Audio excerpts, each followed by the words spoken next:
Salut les amis, j'espère que vous allez bien. Alors aujourd'hui, j'ai envie de vous révéler comment je personnalise, je structure et je construis mon propre programme de musculation par rapport à mes points faibles, ma cohérence anatomique et biomécanique, par rapport à ma physiologie, par rapport à mon système nerveux, ma récupération, par rapport à ma lifestyle. C'est parti. Première étape, il faut identifier ses points faibles.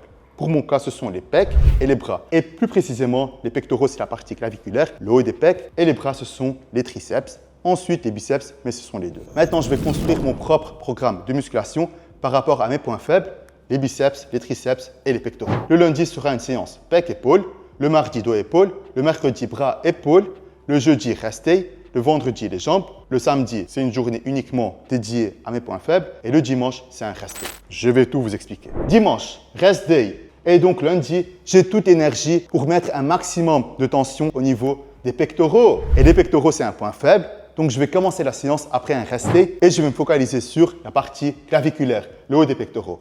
À la fin, je vais faire les épaules et plus précisément du shoulder press pour les épaules et des élévations latérales. Mardi, le dos et les épaules. Et pour les épaules, ce sera plus précisément les trapèzes, les shrugs par exemple, tout ce qui est rear delt pour l'arrière d'épaule et des élévations latérales encore une fois. Le mercredi, ce sera une séance de bras. Là, les pectoraux et le dos, ils travaillent les bras en muscles secondaires.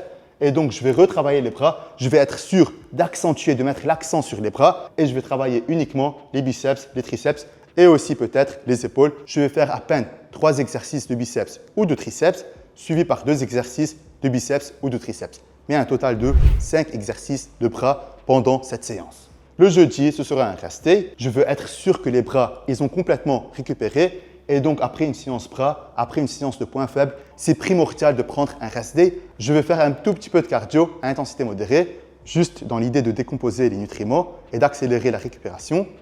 Le vendredi sera une séance de jambes.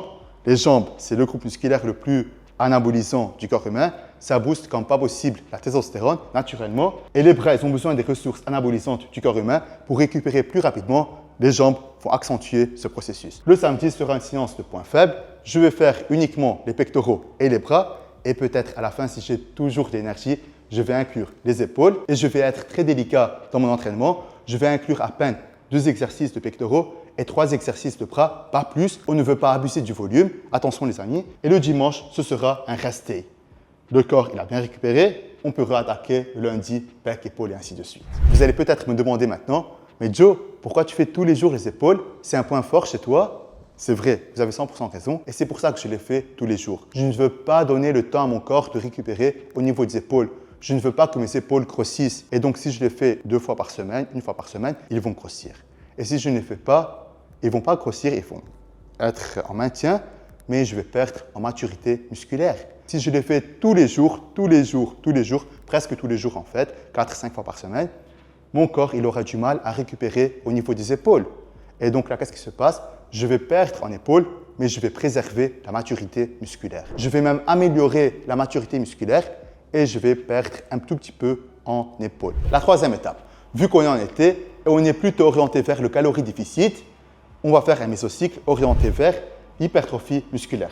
Petite parenthèse, il y a 3 cycles en musculation. Un macrocycle qui a un objectif pendant toute l'année, un mésocycle qui a un objectif sur une période de 8, 10, 12 semaines et un microcycle qui est votre entraînement du jour, un objectif sur le très court terme, sur 2, 3, 4 jours grand maximum. Aujourd'hui, notre mésocycle de 8 à 10 semaines sera orienté vers l'hypertrophie musculaire. Pas la force, pas les 6, 8, 10 reps, non, l'hypertrophie musculaire. Entre 10, 12, 15, voire 20 répétitions. Et quand on parle d'hypertrophie musculaire, l'hypertrophie est reliée à 3 choses. La tension mécanique, le stress métabolique et les dommages musculaires. Les dommages musculaires, c'est quand vous allez déchirer votre muscle. Le stress métabolique, c'est plus l'endurance, l'intensité, les longues répétitions. Et la tension mécanique, c'est si vous voulez la force. Vu que c'est un cycle d'hypertrophie musculaire, je me focalise sur tout ce qui est 10, 12, 15 reps. Obligatoirement, je vais privilégier tout ce qui est isolation. Et donc, je vais commencer ma séance avec des exercices d'isolation. Le top des tops. Polyarticulaire, ça va rentrer en jeu bien sûr, mais pas beaucoup par rapport aux isolations. Les exercices à éviter par rapport à mes conflits anatomiques et biomécaniques.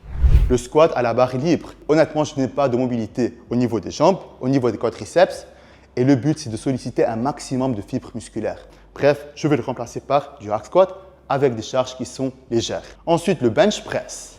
Le bench press, pas besoin de vous le dire, j'ai des clavicules qui sont larges, j'ai de grosses épaules et je ressens uniquement mes épaules quand je fais du bench press. Ensuite, le deadlift.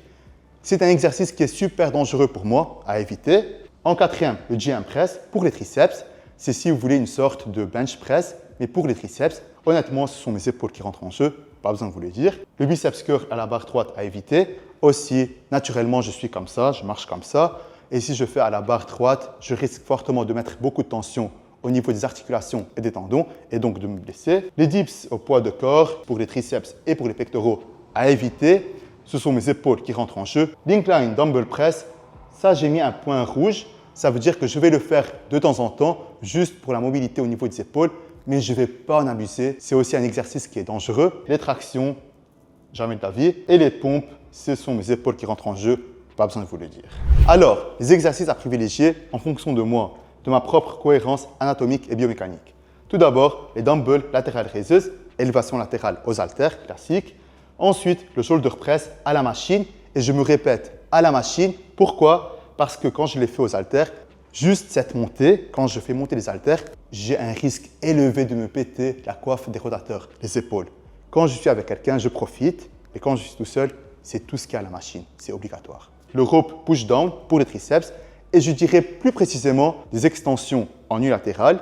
Je préfère de loin la faire en unilatéral. Et même comme ça, je ressens beaucoup mieux mes triceps. Le biceps curl, dumbbell biceps curl, aussi le top. Aussi assis, c'est préférable assis, un peu plus penché. Unilatéral, back, vertical, classique. Tirage vertical pour le dos en prise unilatérale.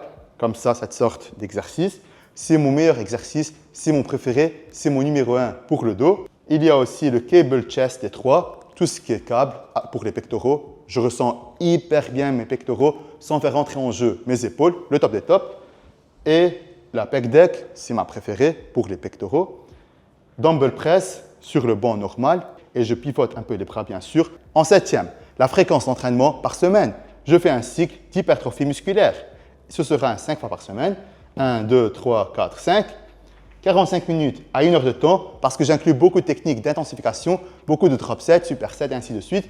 Et c'est des 10, 12, 15 reps. Le top des tops, c'est de l'intensité. J'inclus beaucoup de techniques d'intensification. C'est un cycle d'hypertrophie musculaire. Je veux brûler du gras.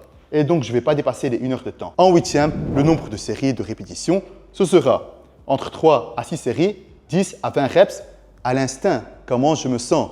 Par exemple, je commence un exercice d'isolation pour les pectoraux. Je ne vais pas me dire, je vais faire exactement 3 séries ou 4 séries. Non, je veux ramener un maximum de 100. C'est ce que je sais. Je vais faire peut-être 12-15 reps. Et après, si je n'ai pas ramené un maximum de 100, je vais monter à 4 séries.